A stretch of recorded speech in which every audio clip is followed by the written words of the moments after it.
Good morning, good afternoon, good evening, depending on where you're tuning in from.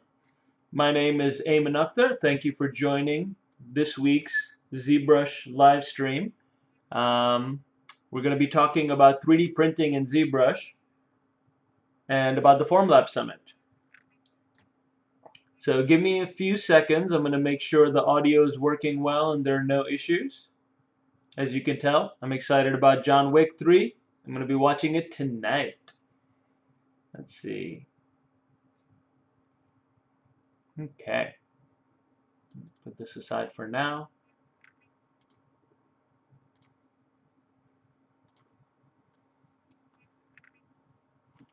Okay, gonna do a couple of checks and then we'll get started. Let me check that the audio is working well. You might hear double audio for a second. Let me check that the audio is working well. You might hear double audio. That's working. On Twitch. That's working. That's working. On ZBrush Live. Alright, so we'll be on Twitch, ZBrush Live, Facebook, and I'll have this restream chat open. So whether you're on YouTube, Facebook, Twitch, hi, this is Aiman. Thanks for tuning in.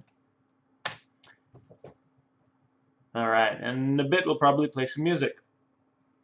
But I guess I'll get started with my usual spiel and then we'll jump right into today's plan. We're going to be talking about my experience last week at the Formlabs 3D Printing Summit in Boston. That was really cool. I got flown out there and I got to do some demos and talks.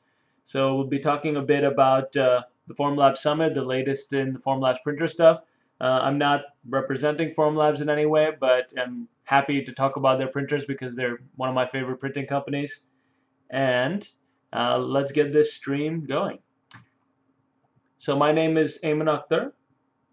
You can learn more about my work at aiman3d.com. I've been doing 3D printing in ZBrush and pretty much all sorts of mediums for the past 4 or 5 years. Large-scale sculpture, small-scale, toy, prototyping, stop-motion animation, VR, costumes. So you can learn more about that at aiman3d.com. I've got a whole section on 3D print and sculpture. I do a lot of my detailed prototyping using my Formlabs Form 2. And these are my fungosaurs, little dinosaur mushroom hybrids, which is an IP that I've been developing for a couple of years now. And we've launched our own mystery box toy line. So yeah, I do pretty much all sorts of 3D printing. You can check out the work there. If you're interested in fungosaurs and following us there, that's www.fungosaurs.com. You can check out the journey of these cute little creatures. And we're on Instagram as well, where I shared the latest goings on. The latest goings on is that last week was at the Formlabs Summit.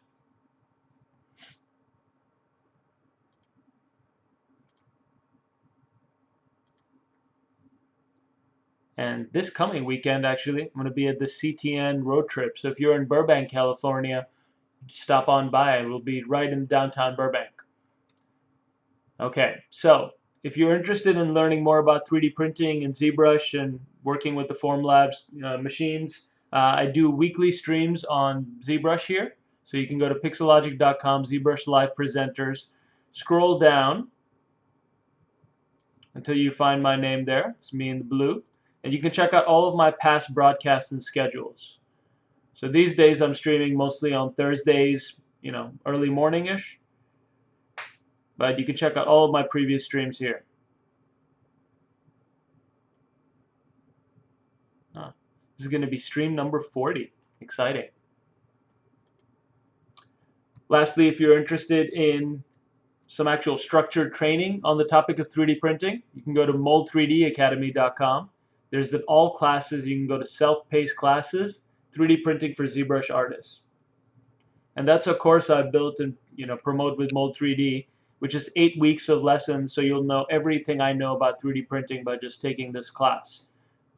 I cover small scale printing and miniature, large scale, and keying, slicing, articulation, mold making, fashion, wearables, jewelry. So if you're interested in learning about 3D printing, highly recommend that course. That's on Mold3D Academy. All right, so the way I usually structure these streams is I do that little intro that I just did. I do a little show and tell, and then we jump into the tutorials. So today's show and tell will be kind of me talking about the Formlabs Summit. And the other thing I wanted to show you guys was a little thing I got at the summit. So let me make this screen a bit larger so you can see what I'm pointing to. Nope, wrong thing, wrong thing. Aha, there. All right. So I got this little mini baby Formlabs Form 2 printer, which I'm really excited about. It pops open to reveal a little crystal in there. Apologies if my webcam is a bit blurry. And the coolest part is there's a little battery in there, so it lights it up. Put it back together. And how neat is that? So you can take a bit of a closer look at this and how it was built. This was built, I think, last year for the Fuse Summit, which is the Formlabs Summit. And you can get a closer look at this website. This was built by, I want to make sure I get his name right, Richard Kegerer. And Richard made a post on the Formlabs forums going into detail about how he built this, which is really what I love about the Formlabs community and all the 3D artists that I admire. They share, detailed workflow on how to build your own.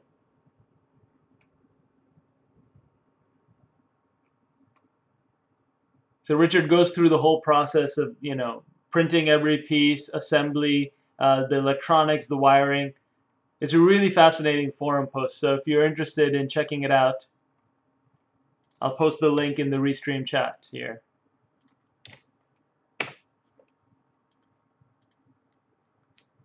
Yeah, look at this. I'm so excited to just see this little baby Form 3 or Form 2 on my desk. Actually, someone did create a baby Form 3. I think it was Jake Capusta and the team over at Formlabs, some of the Formlings, created a little mini Form 3 for their big celebration. I don't have one of those yet, though. I'm going to get on Jake about getting one of those. But yeah, it was great to meet Richard in person at the summit, and let me just go right into the summit.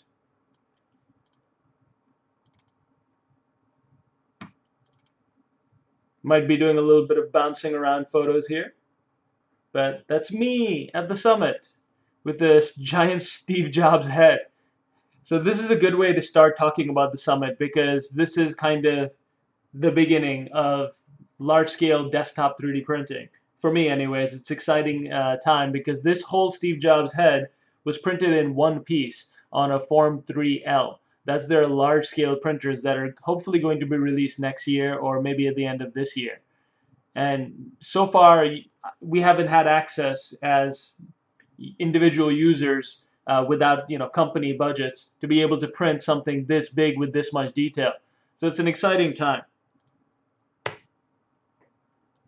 This is generally the kind of stuff that I see printed, and I often print myself, being in the entertainment industry. Now, this is a model that was sculpted by Daniele Angelosi, and the giant blue one you see here, and the little mini gray one, these were both printed on Formlabs machines, and surprisingly, they both took the same amount of time.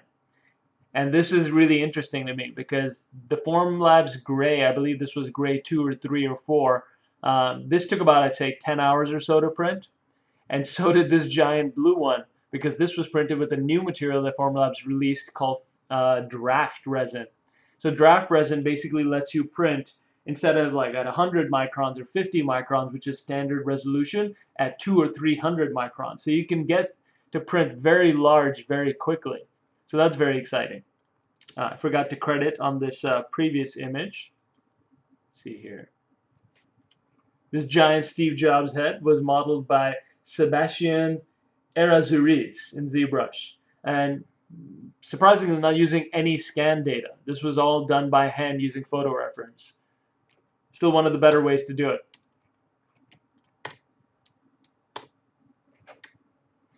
We had some toy prototypes on display. These ones, I believe, were sculpted by Michael DeFeo, former teacher of mine. Excellent instructor. He's also got a class on Mold 3D Academy if you guys are interested in learning just the basics of ZBrush and how to think about form and shape. Some jewelry on display by Nervous Systems. And this is the kind of exciting thing, being at a user summit and kind of a 3D printing geek. It's cool to see stuff that could only be made using 3D printing. So this kind of jewelry cannot be made through injection molding or any classic manufacturing technique because of the, underhangs, the overhangs, the holes all over the mesh. 3D printing is the perfect technology to make something like this. Also, 3D printing enabling artists we've talked about here on the stream before. This is a piece by Thomas Wittelbach, very well known in the ZBrush community for his very intricate, highly detailed sculpted jewelry. And he uses a Formlabs machine to prototype his pieces, print them in wax, and then get them lost wax process molded into the final pieces. Also got to hang out with some more formlings. This is a head piece done by Kyle Babbitt. We're actually going to be working with his scan today. And Kyle's done a lot of pieces with his head. This one is a 3D print. On the outside, I believe this is clear or elastic, and on the inside is white resin, so you can see the skull through his piece, which is really cool. And then, of course, there's my stuff, the little fungosaurs. So I was walking around with my backpack all across the LA airport, Boston, Salem, Harvard, MIT, and then back all the way back to LA. And I got stopped so many times about this backpack, and people loved the fungosaurs. It was really cool to talk about my process going from, digital sculpt and basically nothing, like an idea, through sculpture, through 3D printing and prototyping, then going to do a Kickstarter and doing the mass manufacturing process and having now finished mystery box toys for sale at fungosaurs.com. There were some really cool presentations. As my friend Daniel De Leon presenting to a massive crowd. This picture doesn't capture it. There was a lot more chairs going back and talking about his experience in the entertainment industry. Daniel and I have a similar background here in LA, working for a lot of VFX shops, animation, games, toys, and it was really cool. He shared his whole story. Hopefully Formlabs will put out the video soon. There was 3D printed jewelry. This was really cool. I can't remember her name, but she was right across from me and does this biological, almost like jewelry based on biology. I'm going to find the name and get back to you guys. Some more jewelry, and you can see how intricate the resin and the dental stuff can get. A lot of dental stuff, a lot of teeth everywhere, a lot of dental presentations. So there were a few times where people are presenting live on the big screen and some really gross image comes up of the inside of someone's mouth, and I laugh. But yeah, I mean, there's a lot of applications for the medical industry.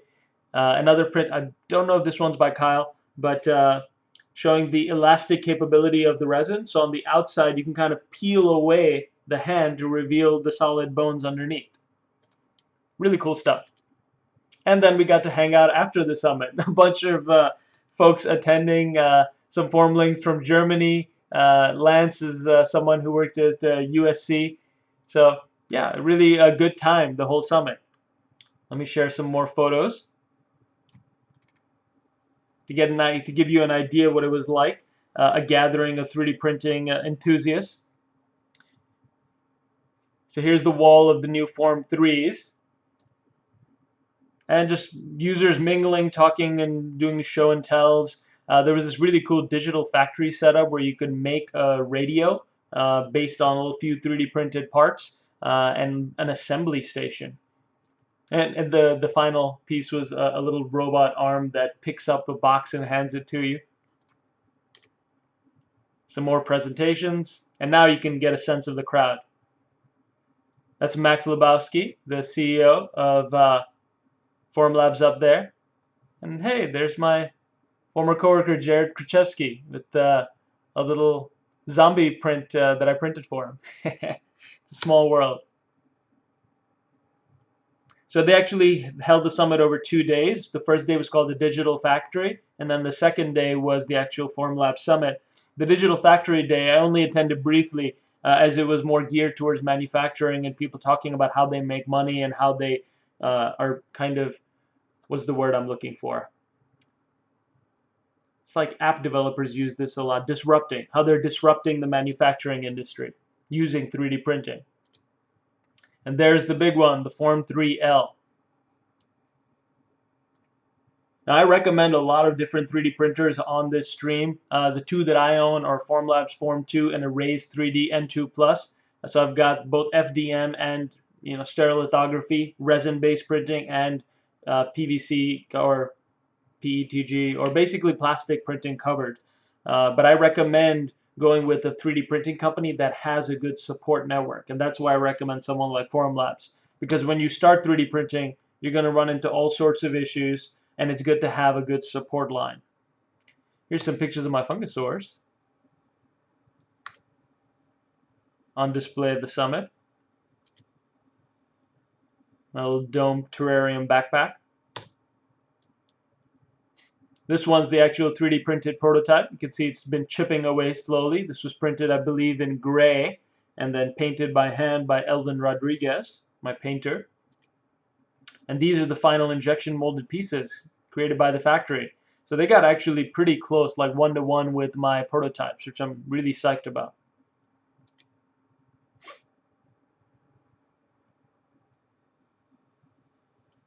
So something like this is, I feel, a great way to encourage 3D artists, because generally we think about it in terms of working for other companies, but there's a lot of potential using new technology such as 3D printing that we can work for ourselves, create our own products, put our own dreams and plans out there. There's the wall. So I'm hoping to get a Formlabs Form 3 soon. It's got a new technology called LFS, or low force stereolithography, which lets you basically print almost touching the, how do I explain it? I'll show you a video. All right, let me pull up a video of that. Low force stereolithography.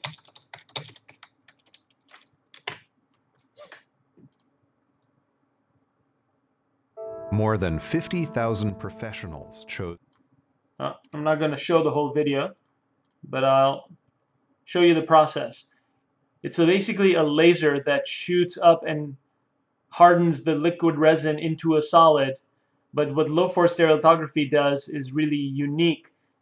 This rubber or whatever material piece that touches the bottom of the build tank, basically allowing for a lot of support while doing the 3D printing process.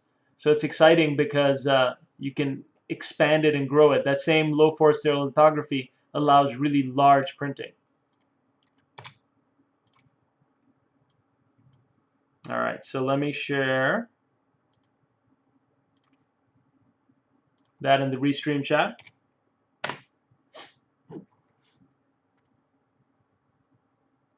Marco Marziali on Facebook says, I ordered the complete Form 3 package. I can't wait to have it. Yeah, man. I believe they're starting to ship in July, if I'm not mistaken. For those of you that are interested in getting a Form 3, I have a referral code. It is S3RV8R. So if you use this referral code, it won't work online. You have to actually call up the Formlabs sales team.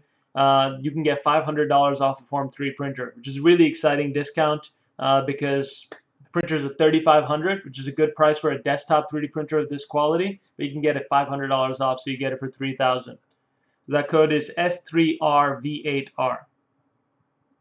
I'll write that down in the Restream chat as well. And then we'll get started.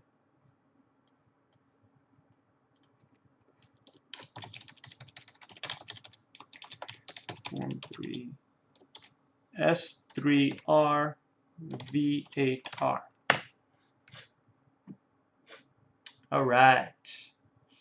Fabio Contrebi on Twitch is saying, can anyone resend the link? I just now opened the chat here. I'll resend it again. There you go. All right, so let's play some music and get started with the actual stream part, the sculpting and printing and fun part of this stuff. I'm gonna make sure this is an ambient channel. Yeah, there you go. Don't want any loud music as we're doing our thing.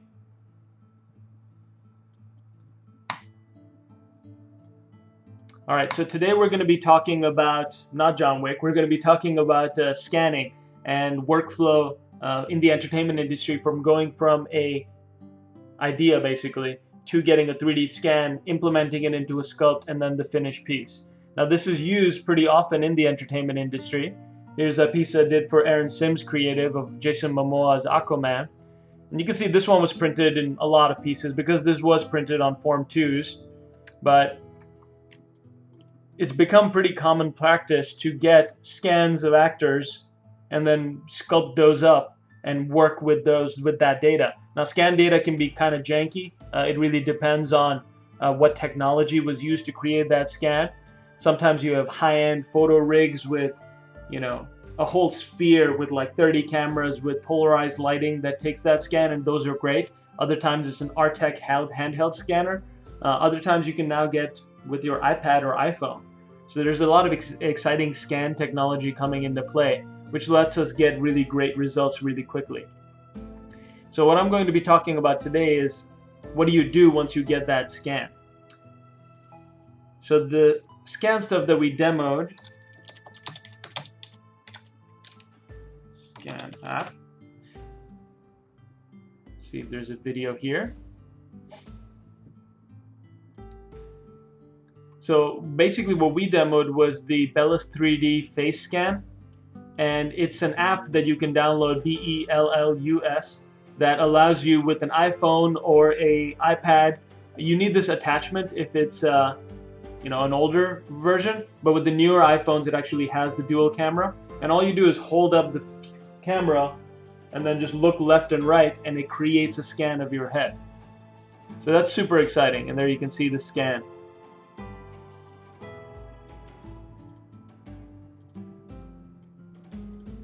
So let me load up ZBrush then. This is a model that was created by Jake Kapusta at Formlabs. Jake's an awesome 3D artist, always striving to get better and better. And the other model I'm working with to start is this head scan of Kyle Babbitt. Now Kyle's head scan I do not think was done on the Bellus 3D. It was done on a different machine, or maybe photogrammetry, which is why we see it all the way around to the back of the head. The Bellus 3D app only gives you the front of the head. But this is basically a good example of scan data. You can see here we're not getting a lot of details for the eyes. The beard and hair comes out kind of stubbly, but this is actually one of the cleanest scans I've seen. Generally, they're a lot more clumpy and there's pieces hanging off and flying. So it's a solid scan to demo our workflow. Alright, so basically what I did is I took this model that I got from Jake and I started changing it around. Now Jake used this model to demonstrate Formlabs color 3D printing. Let me pull that up too so I can show you. Now Formlabs doesn't have full-on color 3D printing yet, but here's Jake's astronaut. But what you can do is print using dyed resin. So you can dye resin through different colors and get orange and blue and white. White is standard. But basically you can get multiple different colors, print these pieces separately and put them all together till you have color 3D prints. So that's an exciting workflow if you have a lot of resin tanks and like the ability to do that, and it's better suited for doing a lot of color printing, not just a little bit. But I took this model that I got from Jake and I changed the pose and I updated it a little bit. Now this was all in ZBrush using transpose. Let's throw Kyle's head in there. And so it's like your standard kind of hero astronaut waving pose. Did another one where he's waving, but the helmet is off, and then it's your other classic kind of Armageddon style hero waving pose where they've got the helmet tucked in under their arm like a football. Now I'm not planning on printing this in color. This will be printed solid for me, but wanted to show you what I've already had in place for the demos at the summit. A couple different variations. And the good thing about doing something like an astronaut is you can kind of be genderless. You don't need to show features that indicate whether it's a man or woman, and so you can pretty much scan anyone, throw their head in there, and then get going. So it's perfect for like a demo piece. So to show you how I got from this pose to this pose, it was basically all transpose tool. So let's pose a little bit so we can get an idea of how that works in ZBrush. I'll make the fingers a bit more natural. So right now, open this up, it's kind of just straight like this, which it's not ideal. Generally, if you want a hand or a human character to feel a bit more real, you have to add a bit more bend in there. So there has to be like, hey, that the hand just has to be a bit more relaxed and natural. The wrist can't be so tight, everything can't be like solid. It needs to be a little bit more chill. So that's what I'll show you the workflow. Oh, where is it? There it is.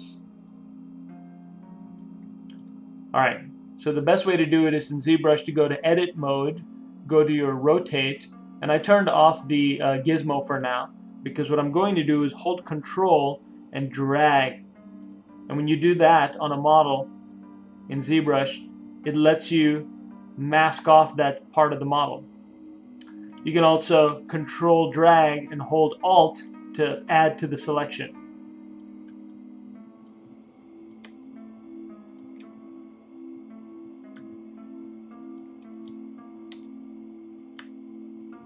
There we go. So now I've got the little end of the finger nub and the finger selected. I can control tap on this area to soften that mask.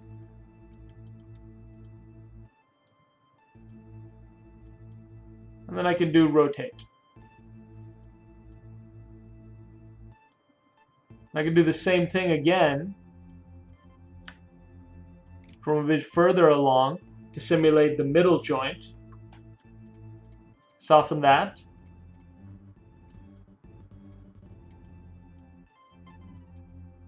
And do another little rotation. Now this first one may have been a bit too much. So I'm going to go back there, control tap a bit more, and bring that back. This is a great way to pose in ZBrush without actually rigging. You can rotate your model, you can move it around. Just get the best possible results.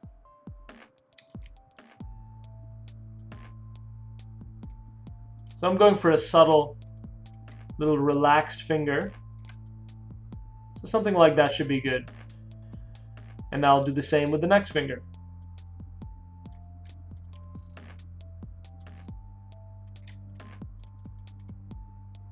Since I want this model to be 3D printable, I want to make sure that I can have the gaps minimized.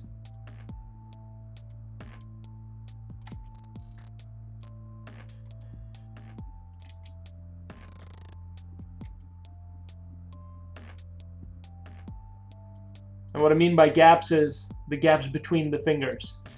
That way, it's not a really weak, thin 3D print. It's like together.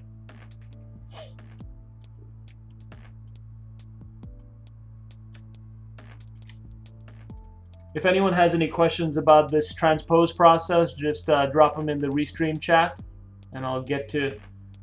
Actually, let me open it up right now, so I can have that docked.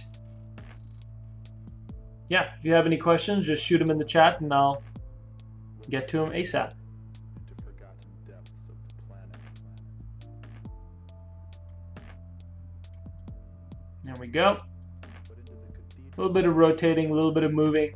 Not a perfect process, but it's perfect for our needs right now. Humanity will finally reach out from the deep well where it slumbered. It's great to be able to pose a model without rigging. That's really the key. Touch the tiny points of light. And the great thing about having mask as an option is I don't need to use the transpose tools. I can actually sculpt it if I want to. So I switch there to my move brush. I can sculpt and merge a bit of these pieces together. Even using something like my inflate brush to tighten the gaps there.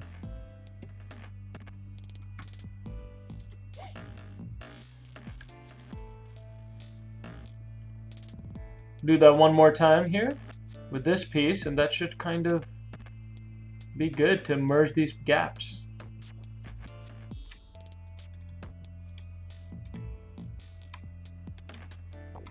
As you can see, it's 3D sculpting, so you have to really come around from all angles and take a look to make sure that it's working well.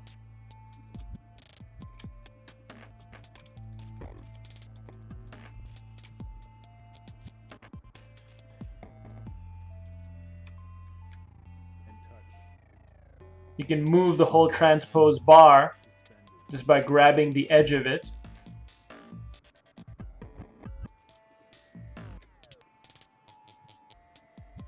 And that looks pretty good.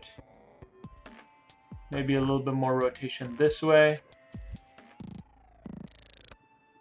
And then a little bit of inflation so we can fill in those gaps.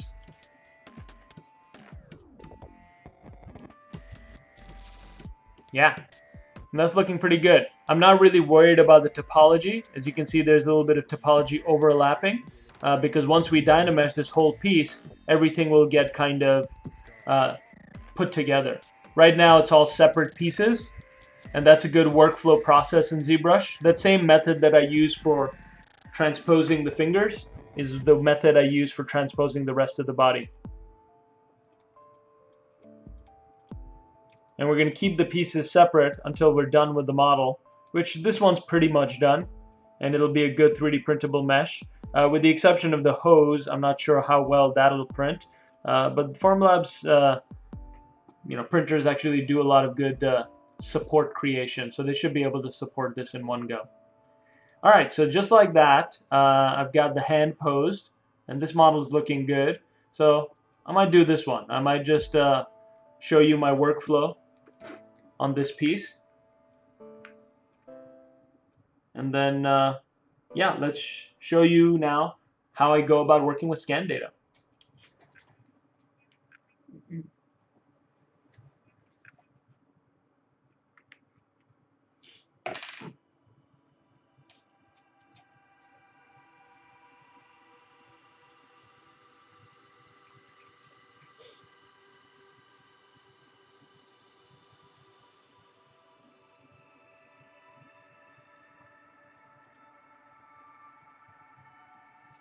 Alright, just double checking that everything's working well on the Twitch stream and on ZBrush live. Yep, sweet.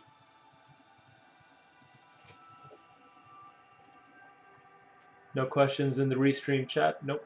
Alright, let's keep it rolling. Alright, I'm going to switch to my simple brush. This is my ZBrush interface. It might look slightly different from yours because I've got a custom UI setup. And let's import in some heads. So I've got face scans. You can see this one of Kyle's, which is an OBJ. But if we want to import STLs, we're going to have to go to the Z plugin, 3D Print Hub, and click Import STL File.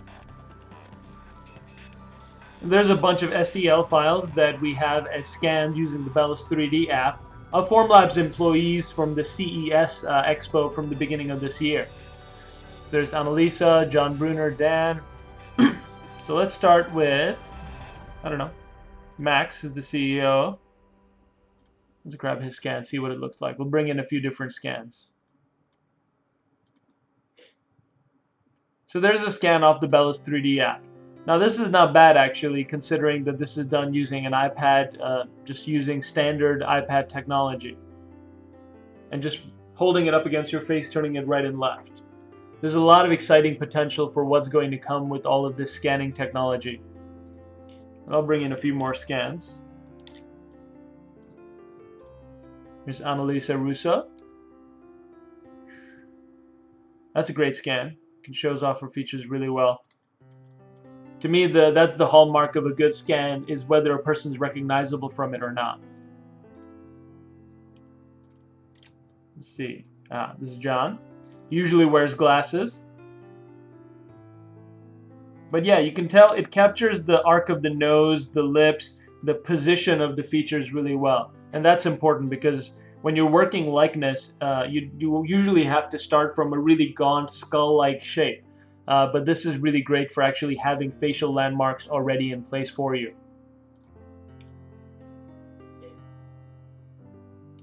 Import STL file. We got Trevor, Max. Already got Max. Dan. Who's Dan? Dan. I barely spoke to Dan at all during the summit. Plugin, import STL file, and Sarah.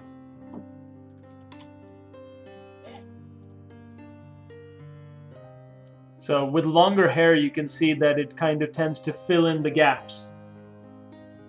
That's why this piece is kind of jutting out of the neck, because I think it was trying to capture a lock of hair. But Bellis 3D Scan app is not perfect, but it's great for capturing just the basic facial landmarks. So let's start with something like that. Since I did Kyle already, you start by appending the scan into your scene. Now you can see this scene is pretty small compared to Sarah's head. So we're going to go to this, go to deformation, and just size that down. A few more times until we get to a similar scale. And there we can see with the transparency on, we're getting close.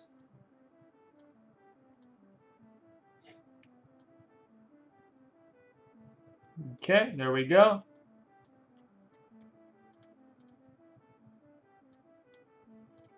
Now let's move that up into place and turn transparency off and just move it into place. And now this is the great thing about working with scan data that doesn't give you a back of the head, is that even if there's no back of the head here, you can see if I turn on double-sided, if I dynamesh this piece right now, ZBrush is going to try to fill this in, but it's basically going to not be successful in closing the head. Not bad actually. Let's do a little bit higher resolution. A little higher than that.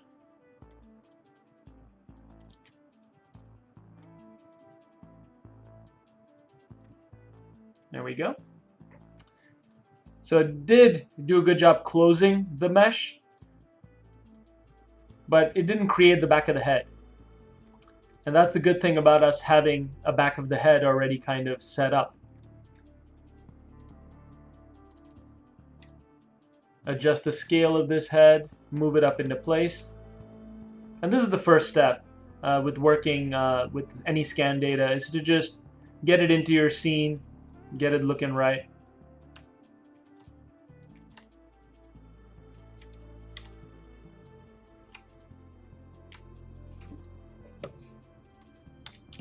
Move brush, just grab that floating hair piece, pull it back in. And there's our start. So I'll do this with a couple more heads. You guys can all see that process. And then we'll do some sculpting. So there's Kyle's head. There's Sarah's head for reference. Might increase the scale a little bit. Too much, too much. Just a little. There we go. And go back to the move brush. And bury those pieces in.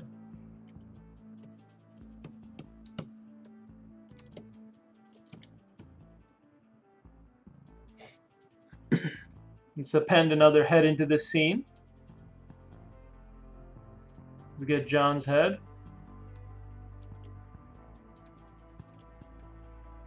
And same workflow as before. Going to start by turning on my transparency mode, selecting John's head, going to deformation, and sizing it down.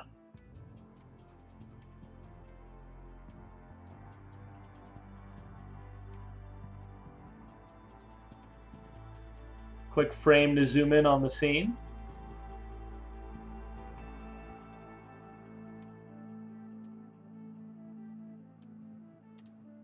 And then move it up into place.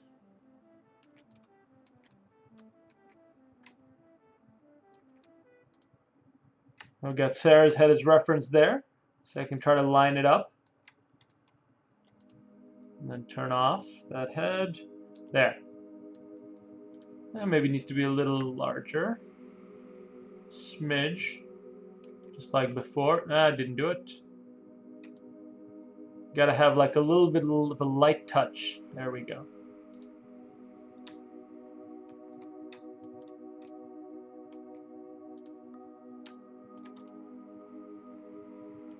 There we go.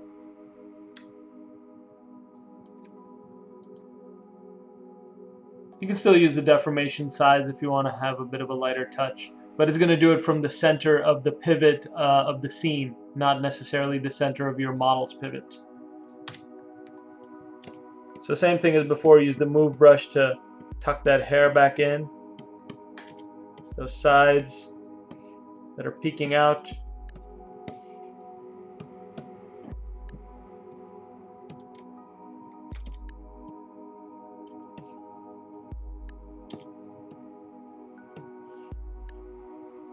Alright, that's looking pretty good. So where do we go from here now? Now that we've got the head scans, I forgot, I also have to Dynamesh this. You can 3D print anything in ZBrush that is one-sided like that, because this in 3D printing land doesn't have any thickness. It's very, very, very thin. So you always need to make sure you have a closed mesh. I'm going to crank the resolution a bit. Click Dynamesh. Good. And now we've got a closed mesh.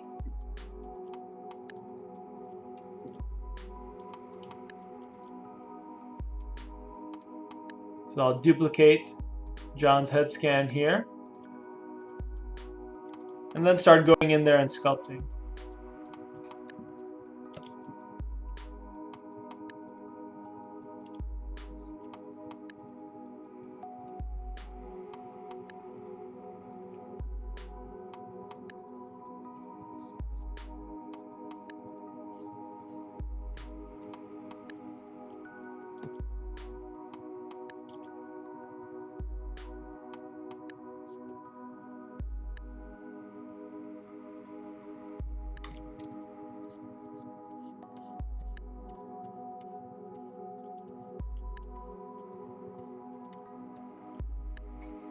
Now I'm not going to sculpt every little detail. Just going to push some of the details so they read better.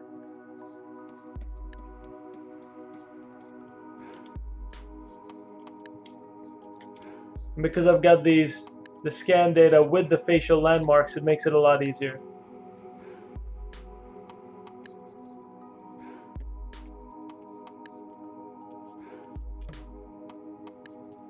Still helps to know your anatomy a bit, how things are built and structured.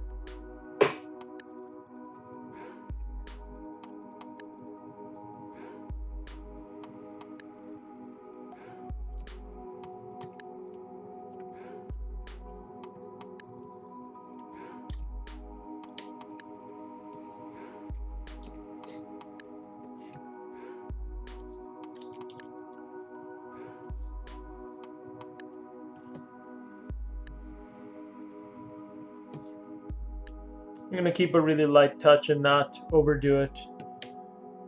I know at CES when I did the demos, I turned the Formlabs staff into zombies, and so there were no rules there. I could do whatever I wanted.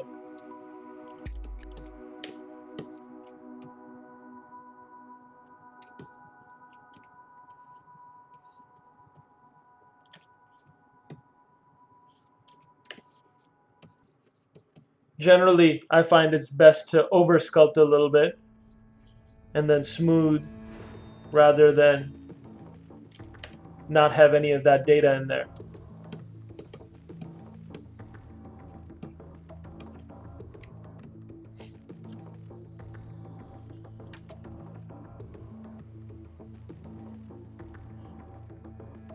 Give John some pupils.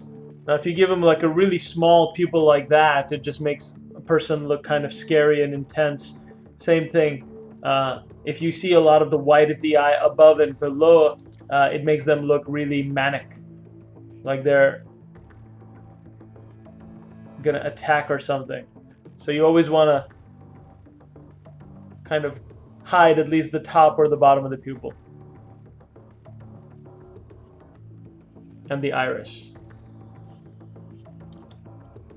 Now, since this is 3D printing, this stuff won't read very well unless it's, you know, nice and buried. So you want to create a good cavity in there.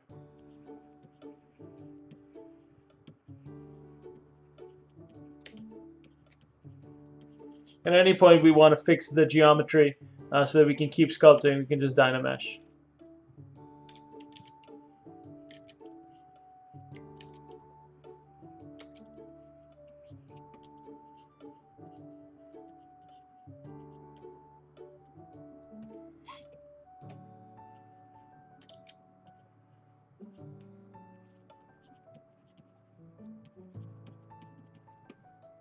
It's going to add a little bit of unevenness in that iris.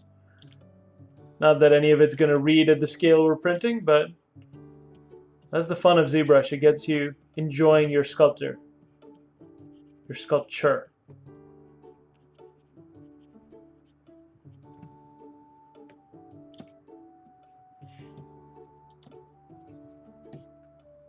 Same thing with the nostrils. Knowing some anatomy helps, because nostrils go.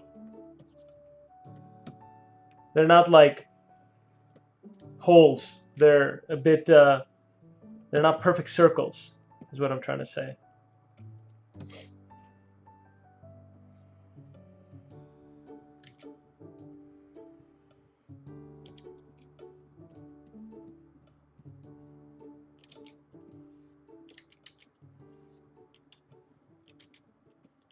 There we go. So far, most of this is just with the damp standard brush.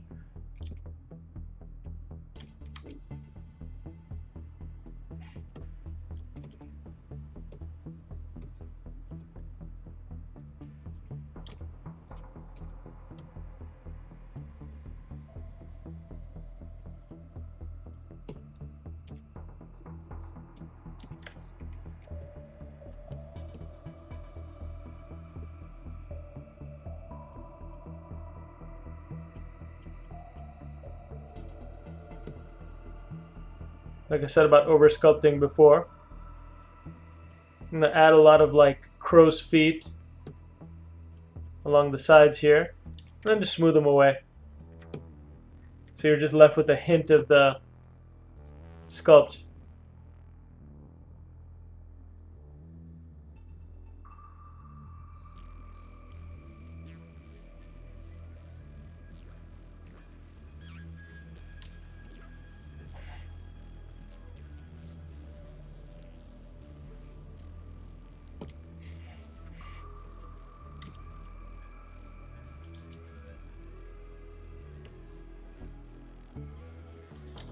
I'm spending more time working on the eyes.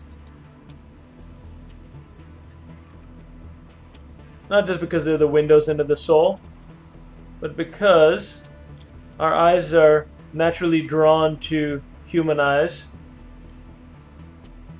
Because that's the best way to gauge whether a person is trustworthy or not.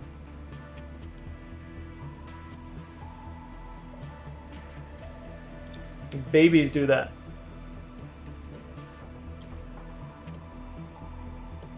Alright, so if we wanted to like enhance these cheek lines, we can switch to something like this, the standard brush.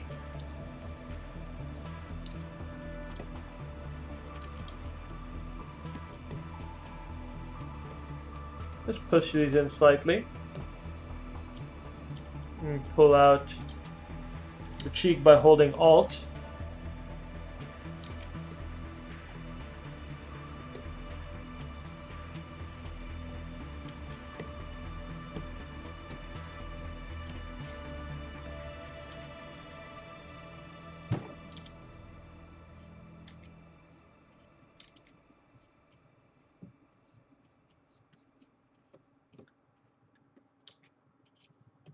And ideally you want to have like a good amount of reference of the person pulled up next to you, so you know you don't overdo anything.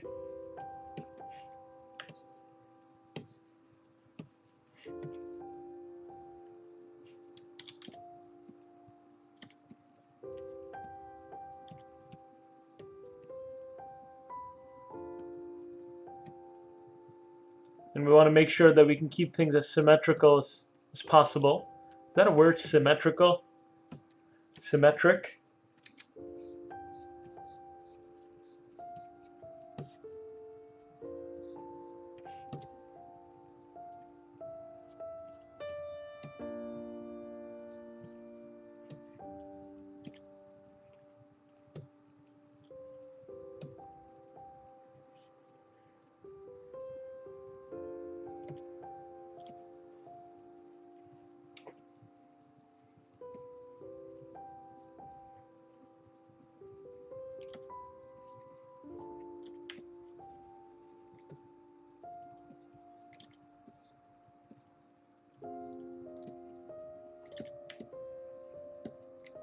Squaring off that chin a little bit.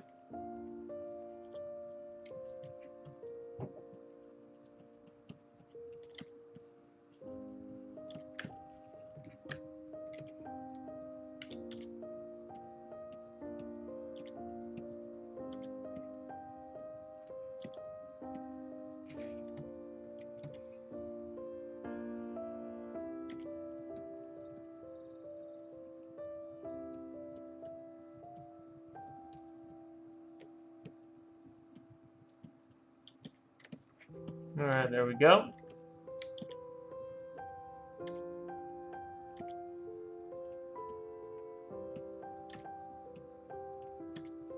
John's pretty much always smiling, so I want to give him a little bit of that.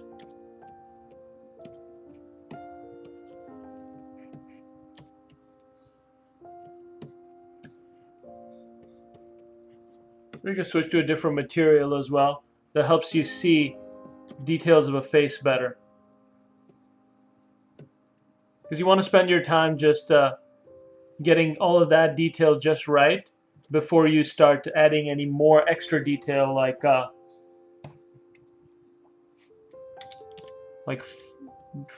beards, hair, or pores.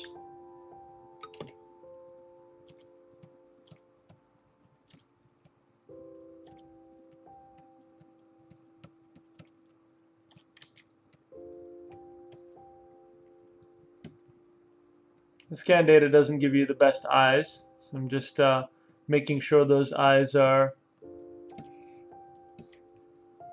well coming out of the sides.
And then when we are ready to add pores, we can switch from the regular strokes to something like spray.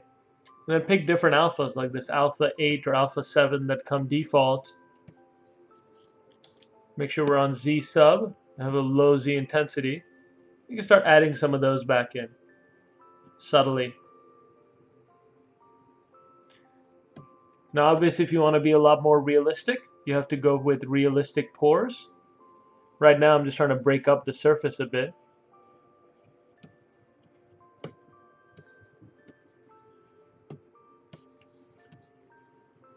They sell these kinds of alpha pore packs, and 3D artists are pretty good about sharing them, so there's a big wide list of resources available online.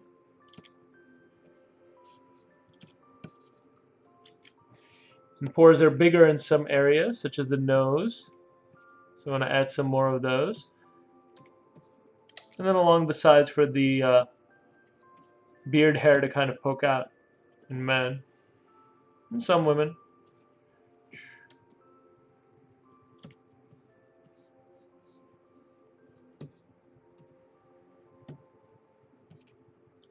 Sometimes the cheeks have larger pores as well, but I don't think that's true for John. Eyes are generally negligible, really small.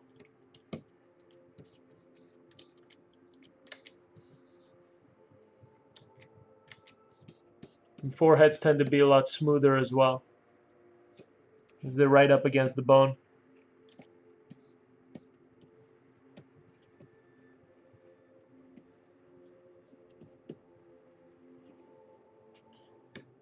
We can also switch to different alphas to add some detail into the lips.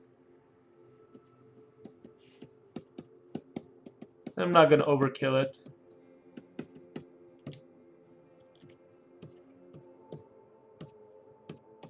But like I said, it's better to add a little bit more detail, especially for 3D printing, because it doesn't always show up.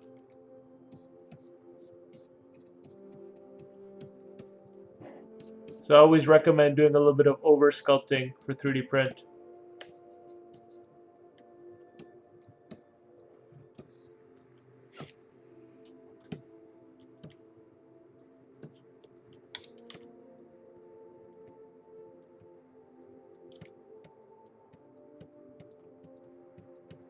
The great thing I like about working on this kind of thing in ZBrush is you can really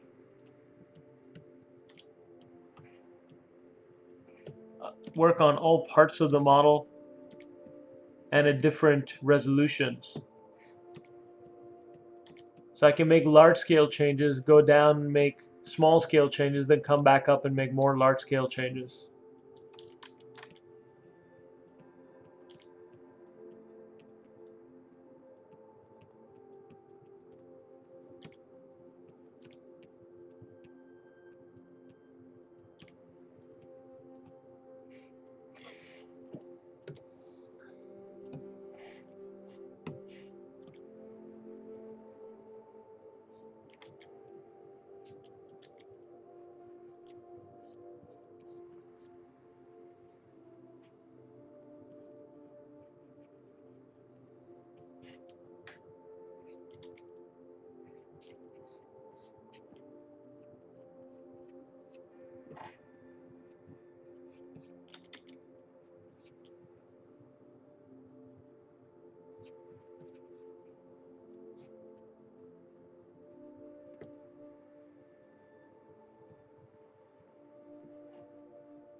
Just trying a different method for the eyes.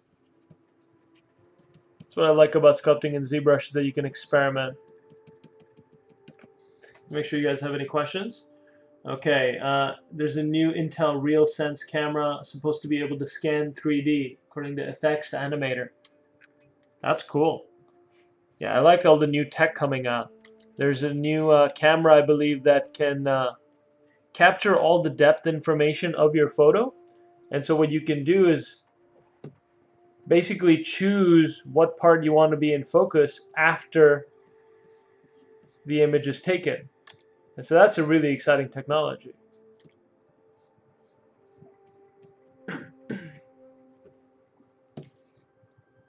All right, so we can keep working this to death, but that's basically the workflow. And I'll do this again with another head.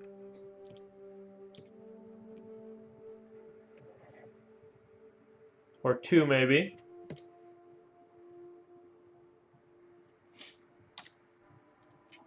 See, I believe I've got another material that does a good job of looking like skin.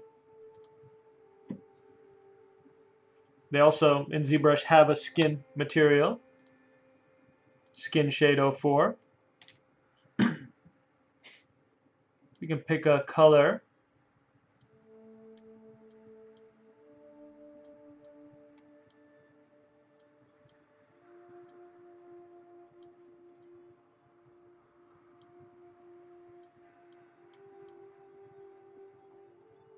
And then with mRGB selected, we can fill object.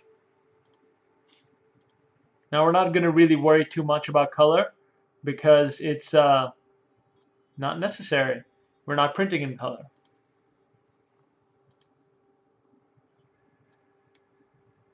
I wanted to get a good base color on there. And what I tend to like to do is just add some basic color.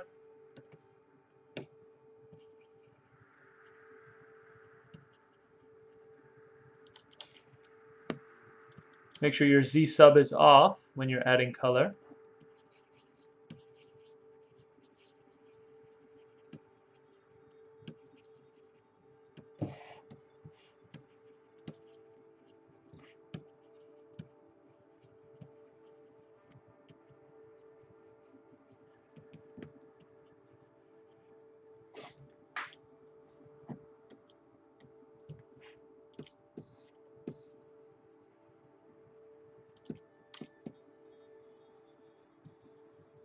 We can add hints of color where we want.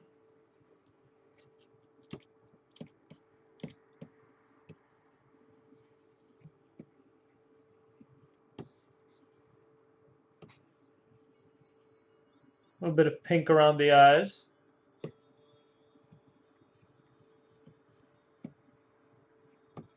And the cheeks and the nose.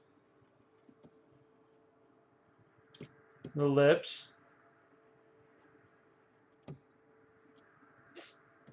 A little bit more blues as well around the beard area.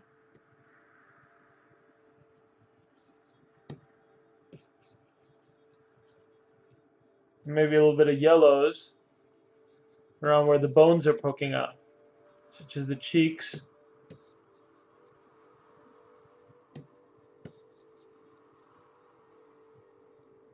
And we can cover it with a series of browns. That's not brown enough.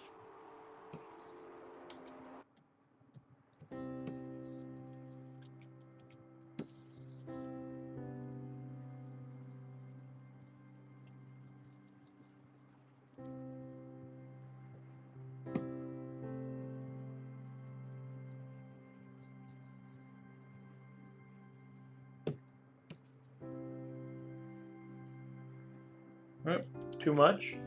And on the eye there.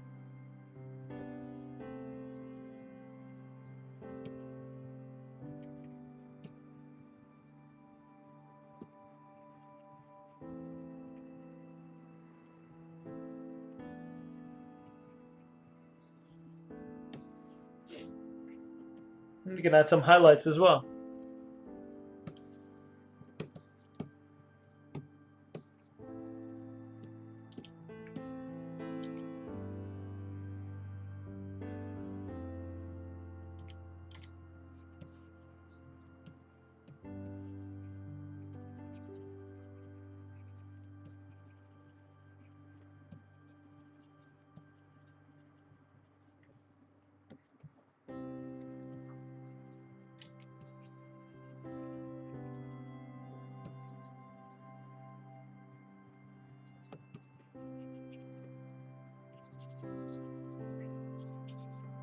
And obviously the more time and effort you put into it, the more it looks like the person.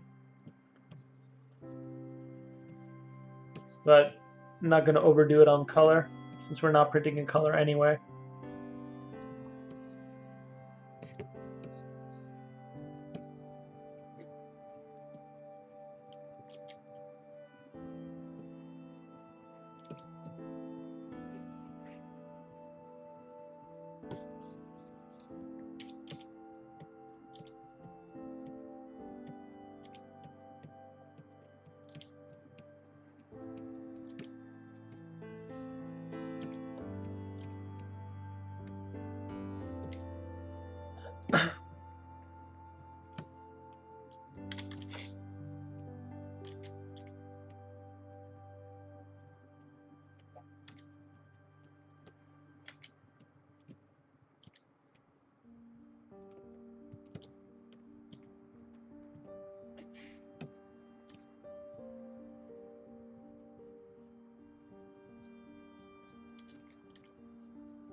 That's the basic workflow for working with scan data and ZBrush, bringing it in, making those features a bit more recognizable.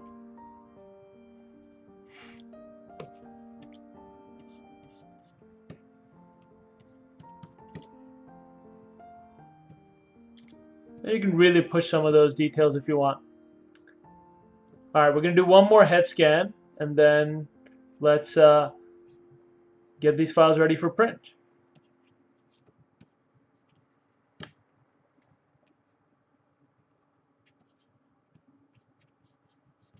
Okay. Let me save this project file. Astronaut number 3.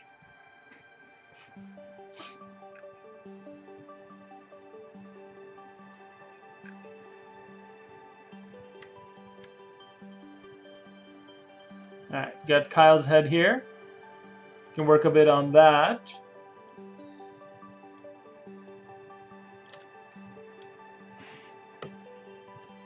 So same workflow start. I'm going to zoom in and make sure that I can figure out where the landmarks for those eyes are.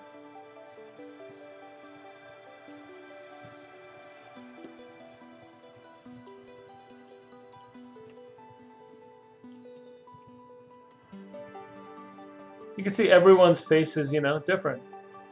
They've got their unique bone structure, their own looks. Different arches, different ways the nose is shaped.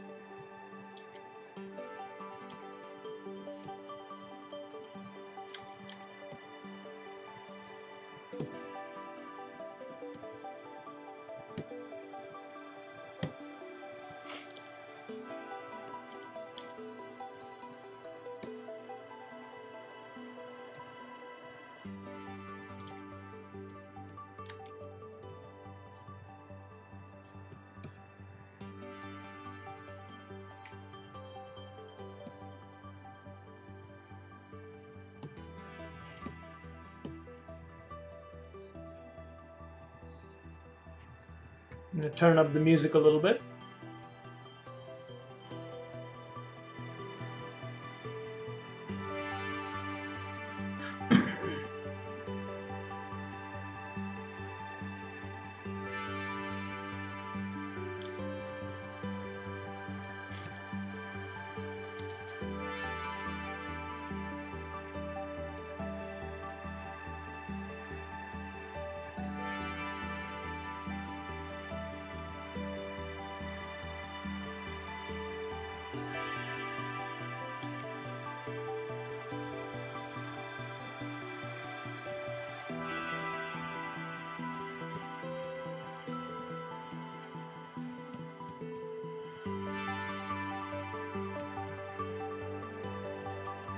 Same as before, doing some over sculpting, and then we'll tone it back down.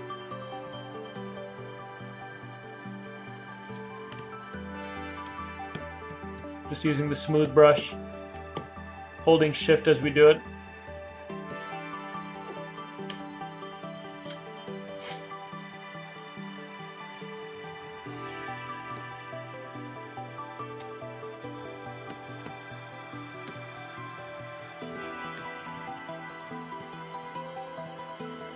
Give some volume back to those eyes.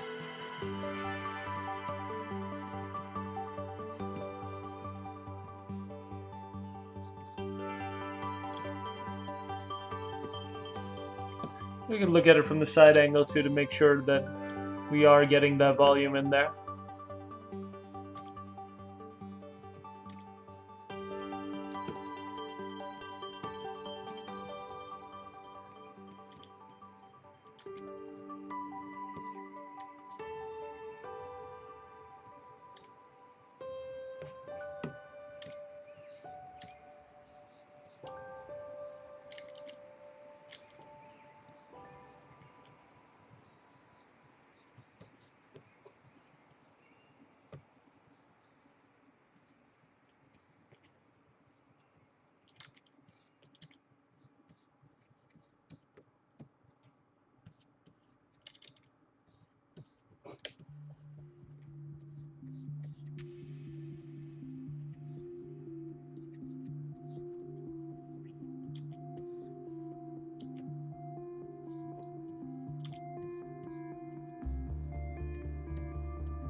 Since we don't have actual eyelashes, pushing that ledge along the edge can make a good looking eyelash for 3D printing.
Something I might want to do in John's face as well.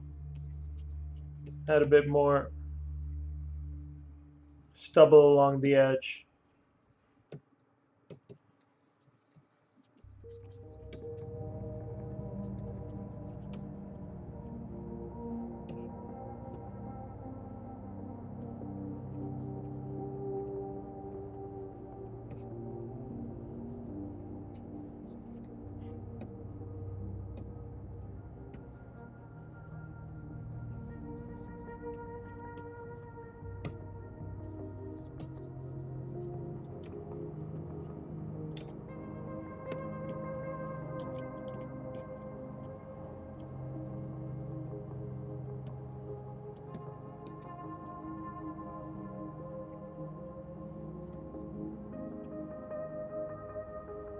This is a very, very quick workflow demo. If you're sitting there doing proper pours, you have to actually get proper pour brushes and take your time.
I'm kind of looking a bit mean here.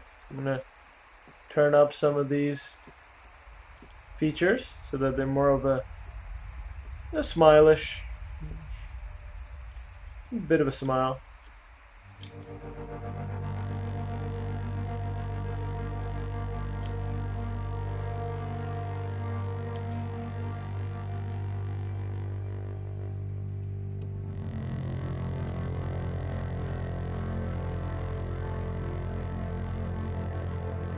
This scan's a bit better than the other one, so I feel like there's even less I need to do.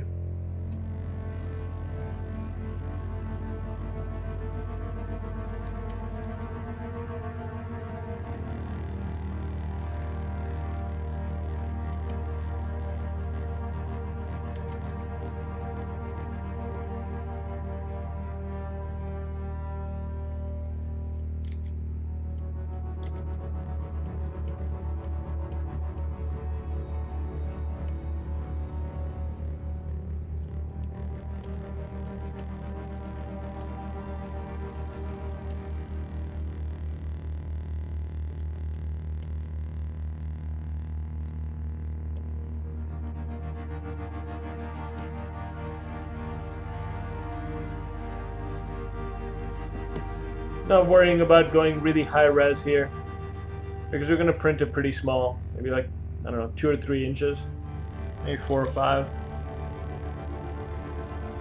Nothing overkill. So let's start talking about that printing process. Alright, let's take Kyle's head here, and let's prepare this file for print. Lower the volume a bit. See if you guys have any questions. We got a few people on YouTube saying, hey, Vikram Sharma, Mohan Muturat Subia. What's going on, guys? Thanks for joining.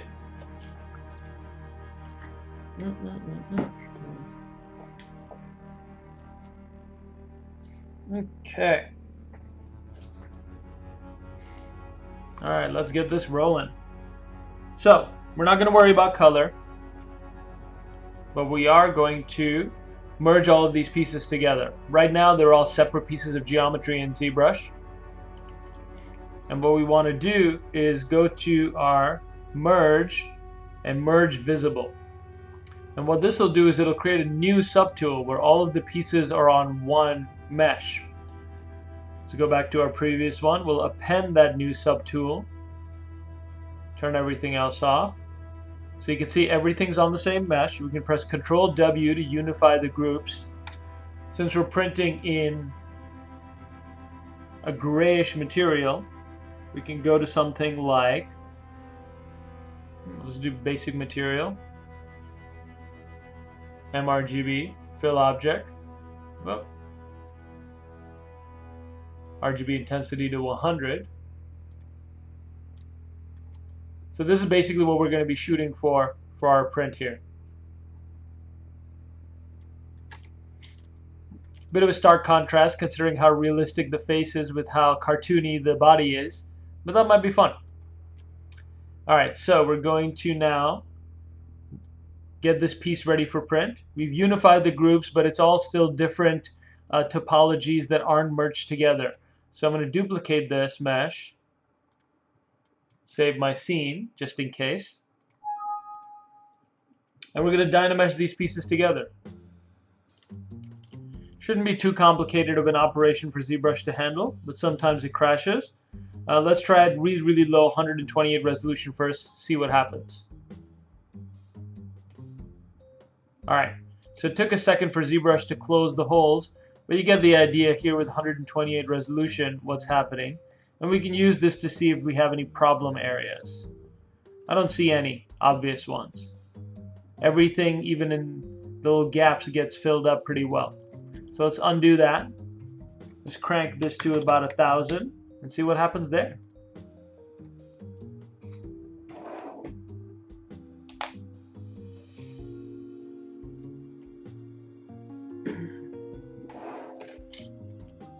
Alright, so at 1,000 resolution, we're working with about 2 million polys. You can see we lost some detail, but for the resolution we're going for, this is not bad at all. We want to find any gaps between the meshes, such as that one right there I see. I can make it really obvious by picking a different back color, and you can see now there's a gap right there between the helmet and the head and the arm. I'm just going to go in with my inflate brush and just fill it up.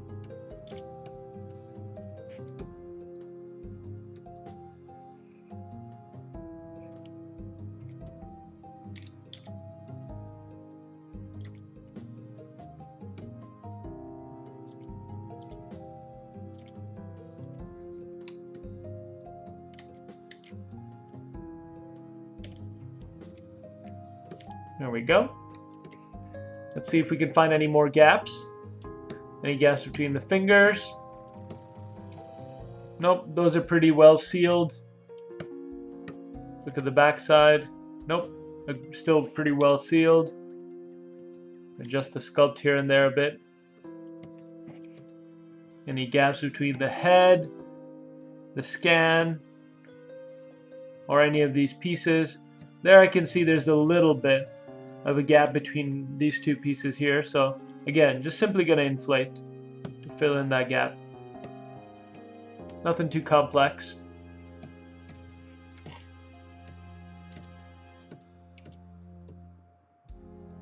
Small gaps here between the body and the resin cartridge tank in the back, but minimal. Alright, we got some gaps here which aren't really necessary, so we can fill these up. I'm going to switch over to my mask lasso tool.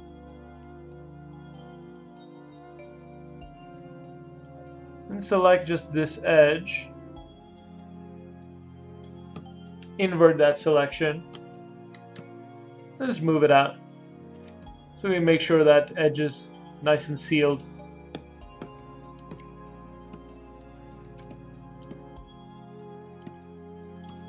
Zoom on down here between the feet.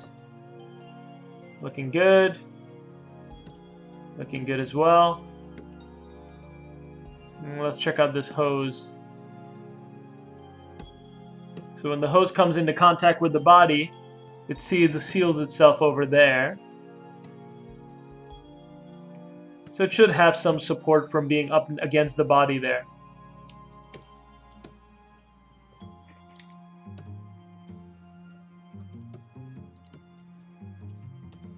I want to fill in some of that area as well. Subtle. It can't hurt. It does not hurt to be slightly safe when it comes to 3D printing. Alright, so that's looking good. We'll Dynamesh again.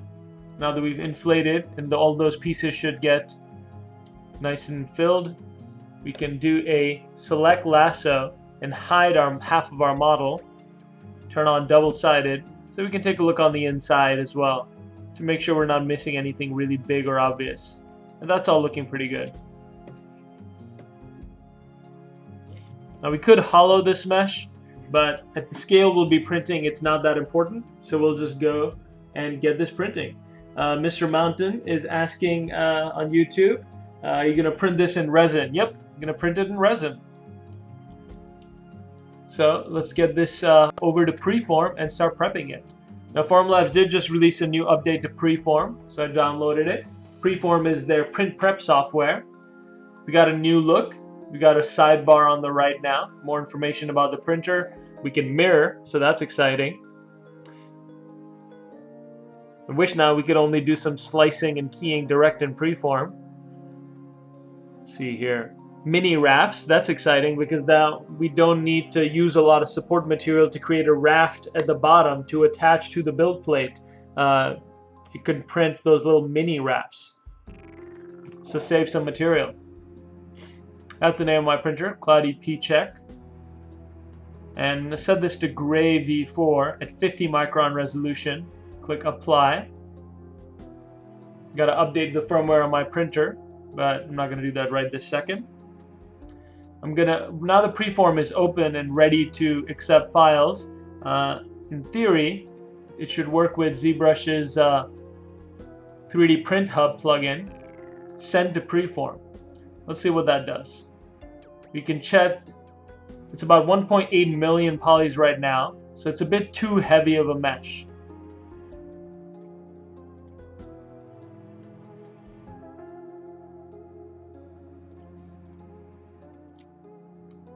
So as we can see here, a bit too dense. So what we want to do first is run a decimate on this mesh. So we're going to go to Z plugin, decimation master, pre-process current.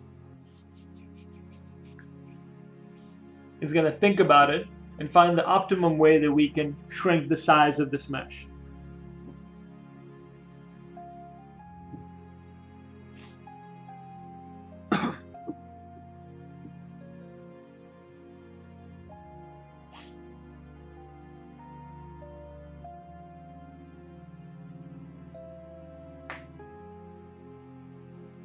It's computing, so it's going to take a second to process 2 million polys.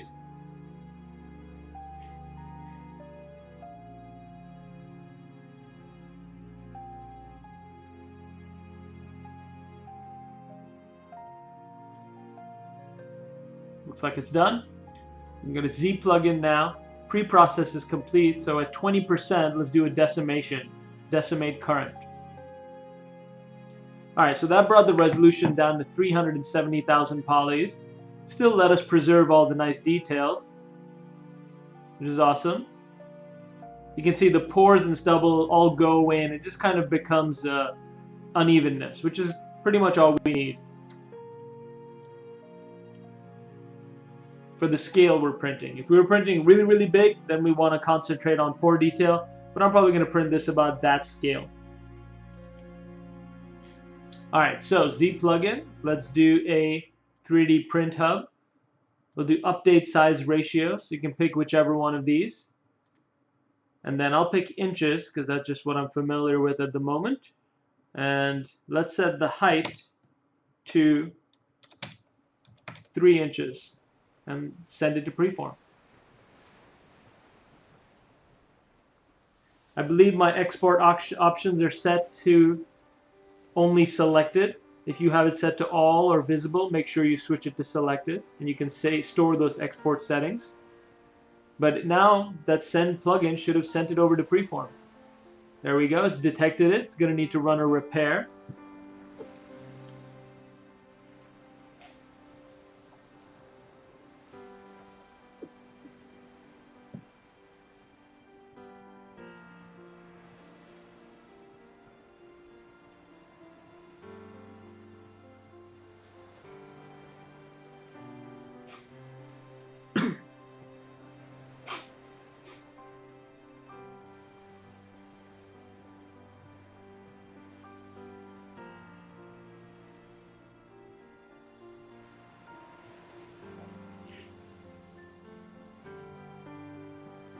I'm going to select the use inches because that's how we exported it out.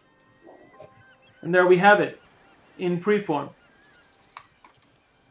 Well, Kyle Astronaut. We can get this oriented, and I want to orient it in such a way that minimizes support. Something like that should do the trick. That way the hose will have minimum support, the arm, all of these pieces. You want to think about it basically starting from a really small point, 1 or 2 points, and then getting bigger and bigger.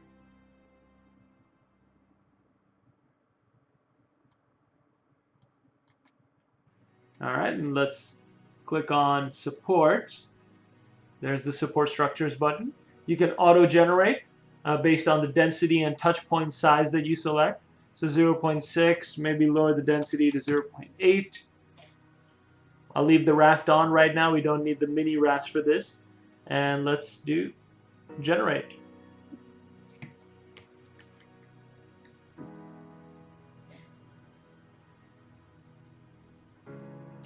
Cryptid88, seeing this process is fun. Thanks for the stream. Do you have your own stream too? Nope, at the moment I'm just doing this ZBrush live stream every week, Thursday, this time. Mr. Mountain, what is damaged about? Like non-uniform or something?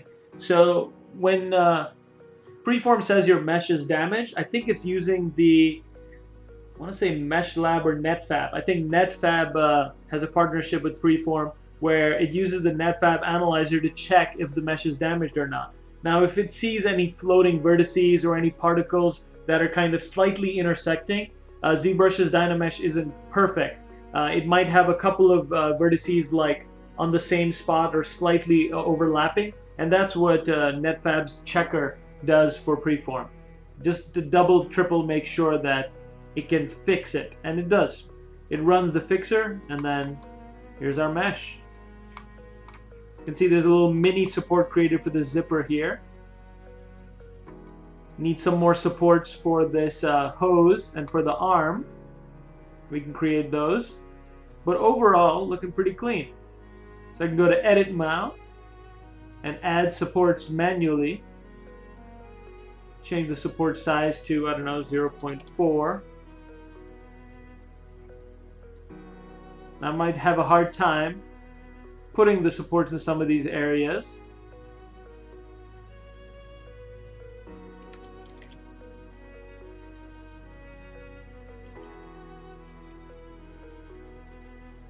Because supports need like a minimum distance that they can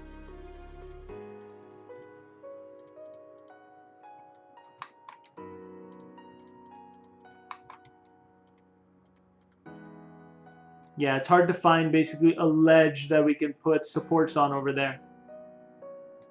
So in that case, I might rotate the model just a bit more. But honestly, I think this one should be fine. It's got enough support material here. Sometimes Preform throws a warning saying, you know, red, it's not going to print. But yeah, just by adding a little bit there, it seems to be calming down. You can remove supports as well by going to an area that you've clicked. Let's see.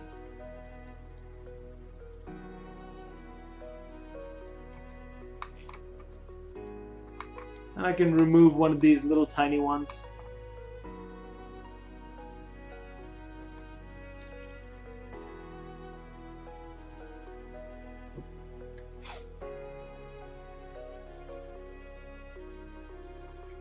All right.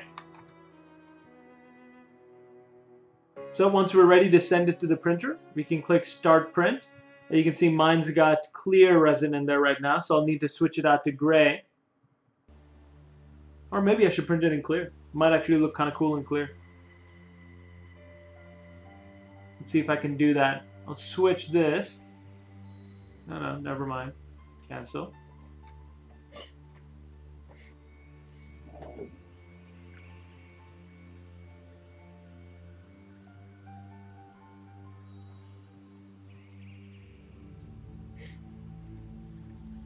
And switch this from gray resin to clear resin. Clear V4 at 50 micron resolution. And we can import the supports from the previous one.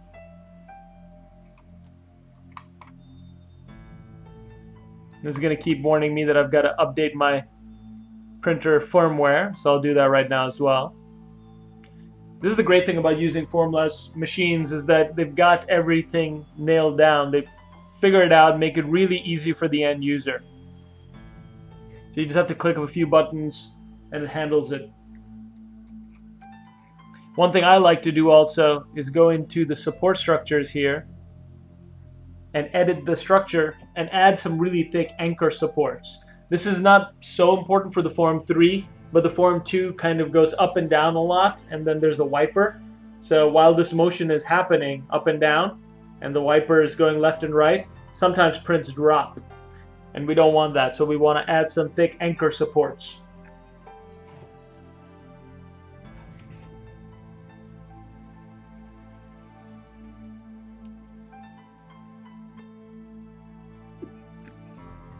Melting Point says, JTV says, agree, I'm always amazed by how far we've come. Yeah, man, it's crazy. To think about, like, you know, growing up I was playing with like sticks and like tires, and now, you know, we've gone from having cassette players and record players to iPods and then iPhones, and now we've got, you know, 3D sculpting that we can then run through 3D printing and working with digital scans and even VR. It's insane. We're living in the future. Alright, looks like the firmware update is almost complete. Apologies for the wait. It's uploading that firmware right now. So yeah, it is successfully uploaded to the printer. Tap continue on your Form 2 to complete installation. Alright, I can show you what that looks like on the printer. Let me finish the supports. I'm going to click edit. And I'm going to change my touch point size to something high, like 1. And then we'll add some really thick ones down here. Generally, I add these at the bottom of the mesh, not at the tops. But you can add them wherever you want. Basically, having some really thick points ensures that your print won't fall off the print bed.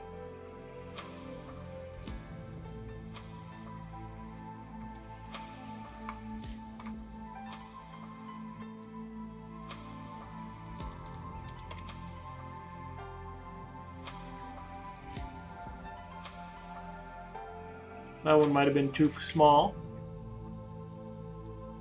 Maybe 0.3.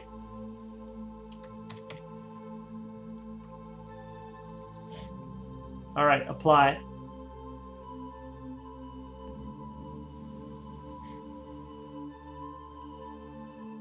Alright, so this is estimating the volume to be about 30 milliliters. If we do a basic calculation, since Formlabs resin costs $150 per liter, we're talking about 0.15 per milliliter, and then we multiply that by 30, 30.46 by 0.15, so it's about a $5 print to make this character at about 3 inches. At least cost to the user. You can calculate print time and like the cost of owning the printer, the cost of replacing trays and usables, and it kind of rises. But basically, a small, relatively easy test print that's going to take about 5 hours and 45 minutes. So I'll save this as, see, on my desktop, Formlabs Summit Prep, Kyle Astronaut. You want to make sure I give credit where credit's due. The scan is by Kyle Babbitt of his head, and then the model is by Jake Kapusta. And then I just kept tweaking until we have this final piece. Alright, so to send it to printer, all you do is click on that button and say upload to printer, and now we've got it set to clear v4. That's what's already in my tank. So I'll upload the job.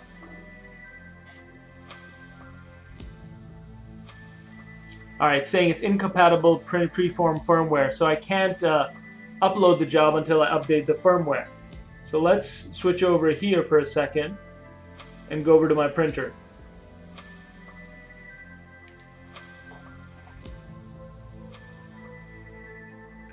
Now you might lose the audio a little bit, but yeah, I'll be happy to show you the print process. Ciado on Twitch is saying, can I see the whole process from start to finish? Hope you guys don't get vertigo as I move the camera over.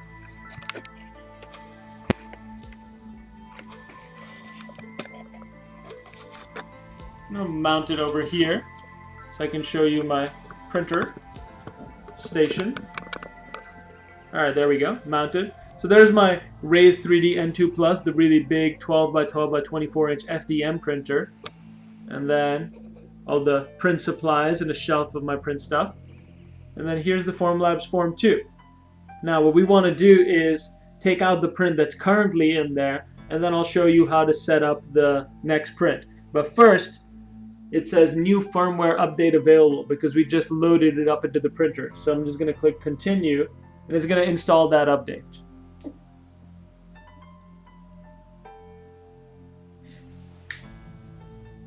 Might take a second to do that.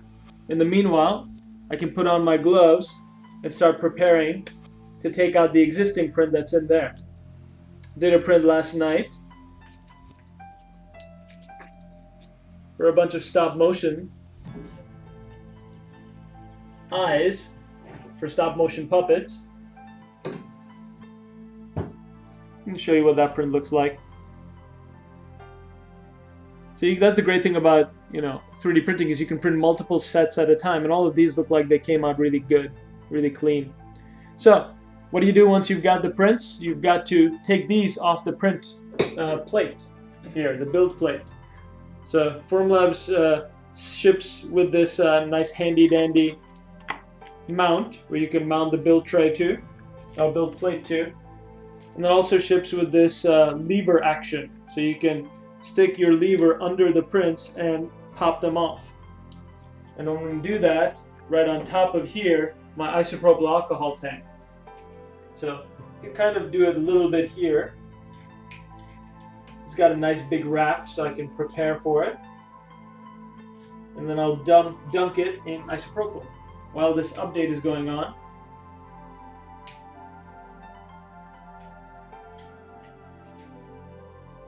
So here you go. Comes off pretty clean. All of these pieces on the raft. And then I'll just put the whole thing as is into the isopropyl alcohol solution.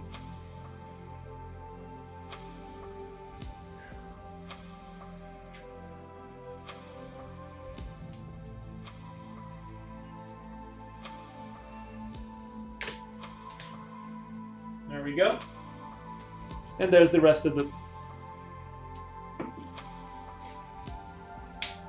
I'm going to take some paper towel now.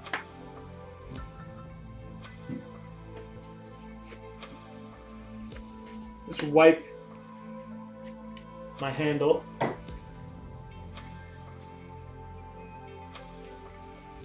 I'll just wipe down the top of this tray so it becomes a bit cleaner. You can see there's a lot of scratches on there, but that doesn't bother me at all. The more scratches, the better the prints actually adhere to this surface. I'll dip this in a little bit of isopropyl alcohol as well. Just do a little bit of thorough cleaning. Looks like the firmware update is still going, verifying system files. I'm going to pop this off the mount.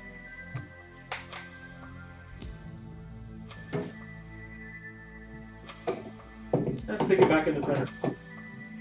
I also like to do a quick wiper check to make sure that there isn't any debris, and doesn't seem to be. And the pieces here that I dipped into the isopropyl, I'm just going to flip them around a bit. Just lifting this up and down the tray will make sure that these parts get a good wash.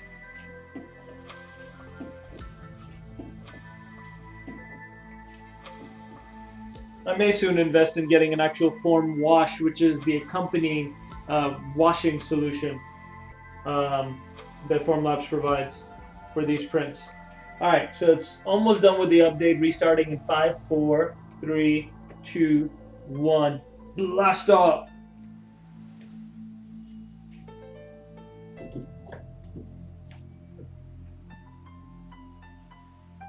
So the washing is for what? Pro4210 on Twitch asks, when you take a print off the Formlabs printer, the lasers only cured it maybe like 95%, so it still may have some liquid resin that's stuck on there, and it's not fully cured. So first you want to do a quick wash to make sure any liquid resin that's still stuck on the prints falls off or just melts off or it gets clean. That's why you have to wash the prints. To get any liquid resin or any other resin debris that's stuck on those parts off. And basically it just cleans the part. Once that's clean, then you have to finish curing the piece by putting them out in the sun in UV light or in a little UV lamp with like a nail light UV lamp. And then the parts are cured and complete, and then you're ready to start finishing them by priming or painting them, removing the supports, cleaning, stuff like that. So resin prints always need a little bit of washing. Alright, this print's finishing up right now. There we go. It's restarting the machine, initializing printer.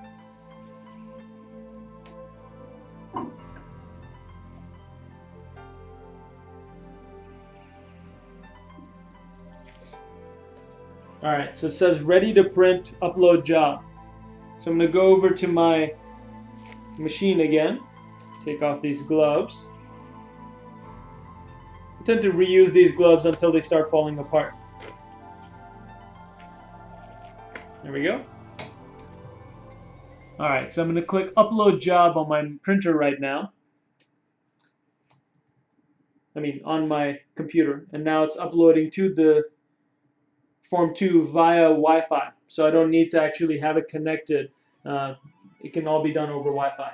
You can see it's uploading Kyle astronaut job, 13%. And while that's uploading, I'm going to take out those pieces that I dipped into the one isopropyl tank, and that's kind of my dirty isopropyl, and I'll put them into the clean isopropyl tank. Not that there's a ton of difference, but might as well. And I'll let those soak for a few more minutes. Uploading is at 65%, 70%.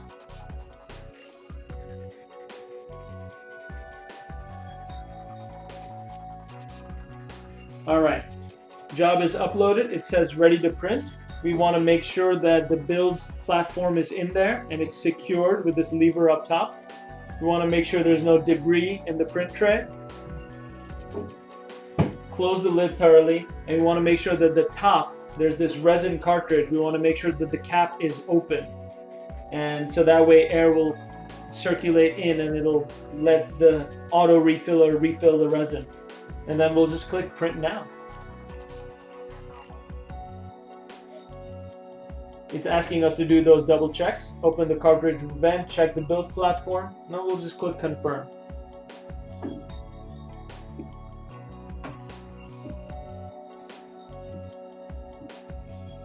Starting the process now. It says printer is tilted. So I don't think it'll be too much of an issue because I just moved some stuff around, but yeah, it's fine. It's saying the print will start at 31 degrees centigrade, so just heating it up. And if it does give me that printer tilted warning, I can move it around and make sure that it's good to go. But yeah, that's about it. I mean, the whole process, we went from working with that digital scan, bringing it into ZBrush, adding it onto our astronaut model, sculpting it up, dynameshing, decimating, exporting it out direct using the Z plugin to preform, and then adding our supports and orienting the piece, uploading it to the printer, and then pressing print. All in a matter of, less than an hour. So pretty powerful tool for desktop 3D printing and for us as 3D artists to basically be able to get our ideas to reality. Nightbot says Pixelogic has been live for 1 hour, 52 minutes, and 23 seconds. Alright, so now that I am done soaking this piece, I'm going to let some of the isopropyl alcohol drip off. Shake it off.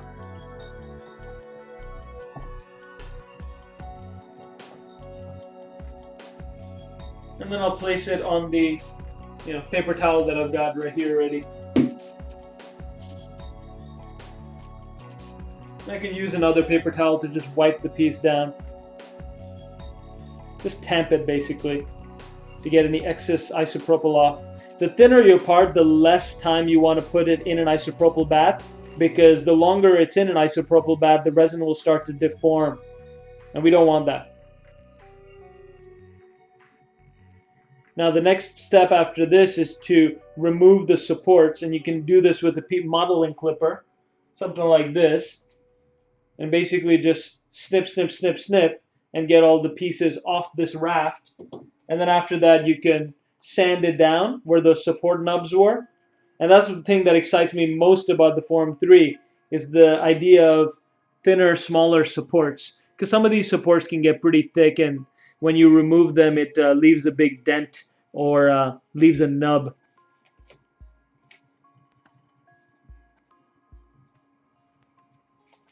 Same thing with this other piece, just going to tamp it down.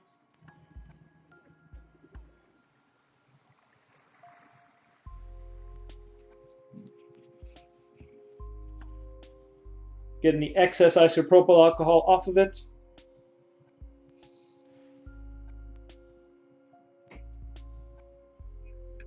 Let's see. Melting Point JTV says pretty amazing, great work. Oh, you're welcome. Mostly the printer. I just did the sculpting. That's what I like to keep these streams about. Sculpting in ZBrush, talking about an idea. It's not really about the printing. That printing is a tool. No matter what brand or printer you're using, it's about how you get from your idea in your head through ZBrush into the final piece. And it really depends what you want the final piece to be. I've got so many different types of 3D prints that I've done now. I like to focus on entertainment and characters.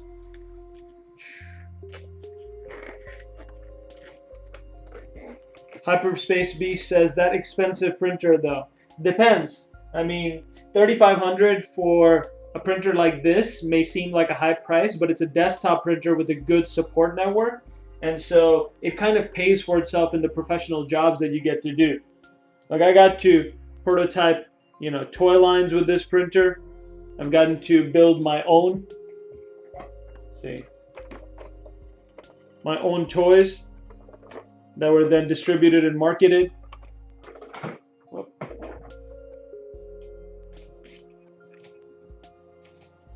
You do like much larger prints too.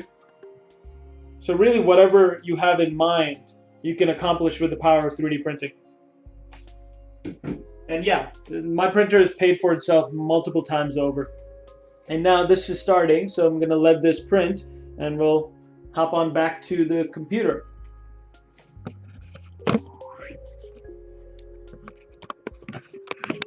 Okay, here we go. That's a bit high.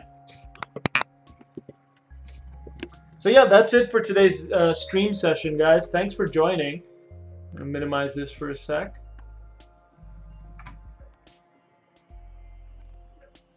Okay. Once again, my name was Aiman Akhtar. If you want to see more of my work, you can check it out at aiman3d.com. I'm streaming live for ZBrush every week, so if you want to tune in next week, I'll be here, and this lesson will be uploaded once I stop the stream to my portal, Pixelogic ZBrush Live author Aiman Akhtar, and I can share that in the ZBrush live stream. It will just appear here as 3D Printing Ideas to Reality episode 40. I'll share this in the stream. And once again, if you're interested in learning about 3D printing, like everything I know, you can go to this class, Mold 3D Academy. For $200, you get 8 weeks worth of lessons. All sorts of 3D printing, articulation, slicing, keying, miniature, large scale, jewelry, wearables. That's all there.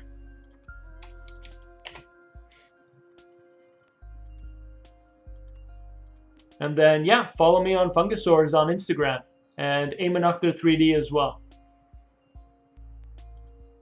All right. That's it for the stream today, guys. Astronaut's doing the bye-bye wave, as am I. I'll see you next week. Cheers.